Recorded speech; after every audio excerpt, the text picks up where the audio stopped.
What's up, guys and girls? Welcome to another video. So I am gonna give you my first impressions on God of War Ragnarok. Yes, I did get the game early. This was provided by PlayStation. I want to thank them in Santa Monica for letting me play the game early. I really do appreciate it. Another thing I want to tell you is that everything in this video is spoiler free, and the footage I'll be sticking to is everything that has been officially released. And the final thing I want to say, oh my gosh, somehow, someway I have sunk 25 hours into this game. It's absolutely scary to me how fast time went by of me playing this game. I first thought it was 10 hours, but then I checked and dear God, I have played this game non-stop. Let's get into my first impressions of God of War Ragnarok. I want to start with the combat.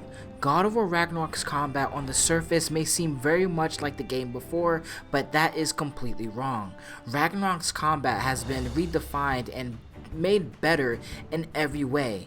It feels more fun and fluid, adding more depth and mechanics to keep the game feeling fresh. Utilizing some of the new combat features makes taking down enemies more enjoyable than ever before.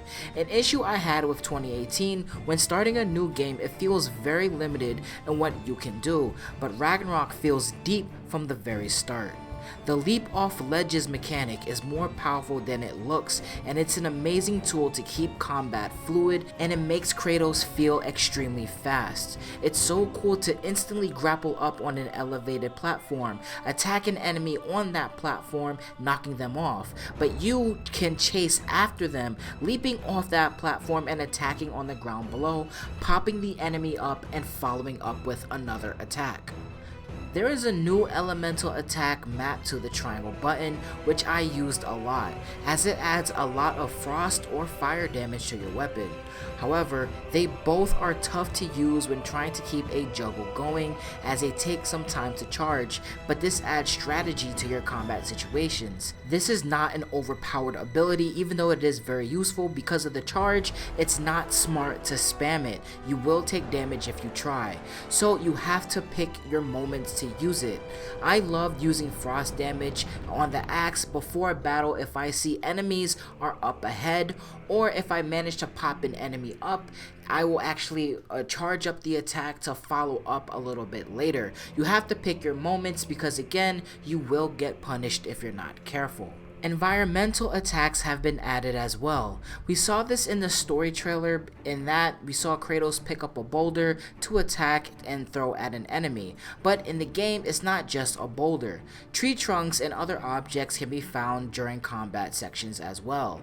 Basically, at the start of God of War 2018, when Kratos used that big tree trunk and swung it up against Baldur, it's basically that. When combining these three things together, it really makes you feel powerful. It makes you feel like Kratos. Now there's so much more to talk about, but I'll talk about that when the game is actually released. But I have to say, if the team's intention was to make you feel like a powerful god that has been fighting all his life, then they definitely succeeded on that part. Now, some issues I had with the gameplay was the quick turn button. Quick turn is no longer the D-pad down. Now it's just L1 and the D-pad down at the same time. Now this bothered me a lot. In God of War, you really need to watch your back and have quick reactions, so the holding L1 and pressing down kind of bothered me. The change was understandable because in God of War 2018, players did accidentally hit the down D-pad button. However, very cleverly, Santa Monica did add a feature on the game where you can map swipes to your touchpad, and one of those swipes is a quick turn function, and I do think they did this so players can have another option, which is cool. This completely fixed the issue with the quick turn button. This is something I'm very grateful for. So if I want a quick turn, I swipe down on the touchpad and there we go, I quick turn. And I've been using this the entire game because I'm just not used to the 2-button quick turn action. I really do think that they improved the combat so much without taking anything really away, and I really do appreciate that. One thing that makes God of War Ragnarok's combat amazing is the game's performance itself. Now, I play this game on PlayStation 5 using performance mode so I can get that nice 60 frames per second. And again, during my 25-hour experience, I have not noticed any drop in frames, even when there was some crazy action on the screen. I even changed the game to graphics mode and still no drops in frames at all. This is of course a human eye, and I know there are machines and websites that will test this, but for me, I did not notice a single dip in frames or quality. The game never really seemed to be loading at all, similar to God of War 2018, and of course there were no insane pop-ins or pop-outs that really take me out of the experience. It absolutely runs really well. But let's talk about glitches and bugs. Now, the negative part of my mind always expects a ton of glitches or bugs in video game releases. I'm just so used to dealing with this issue. Even in God of War 2018, when the game first came out, I did notice a few things. Sometimes randomly I would fall through the floor, or a random interaction will make my character fly into the sky. This is just something I am used to.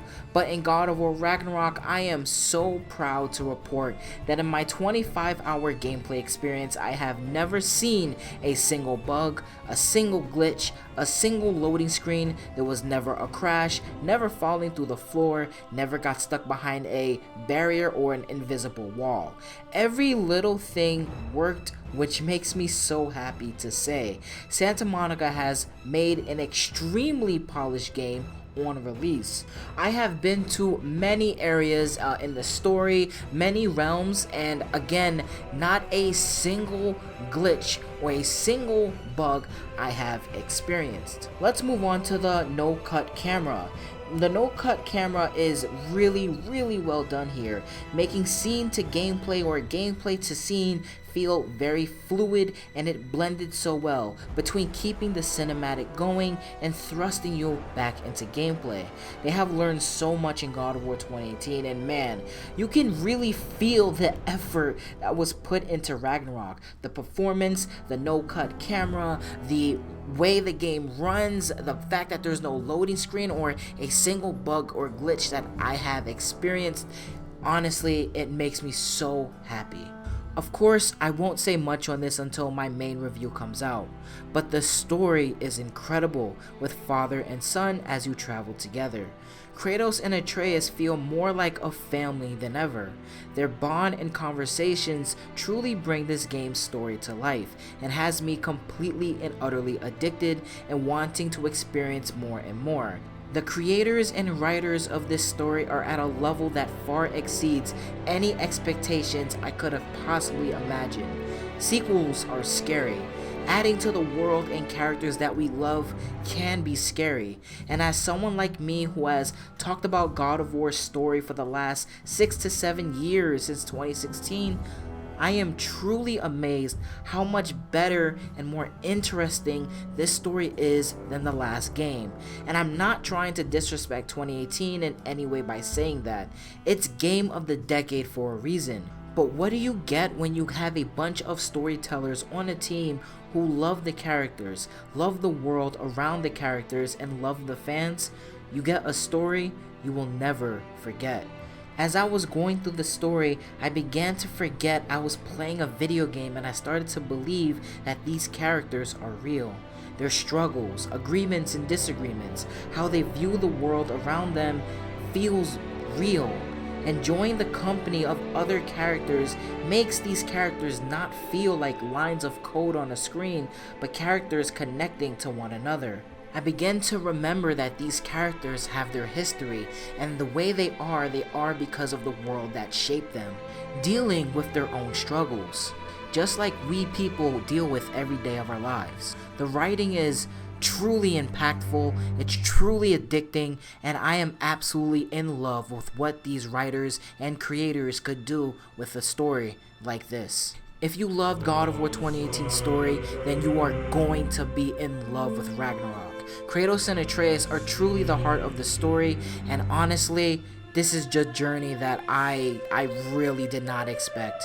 It's beautiful and it's amazing. And that is all I will say about the story. These are my first impressions of God of War Ragnarok after 25 hours of playing.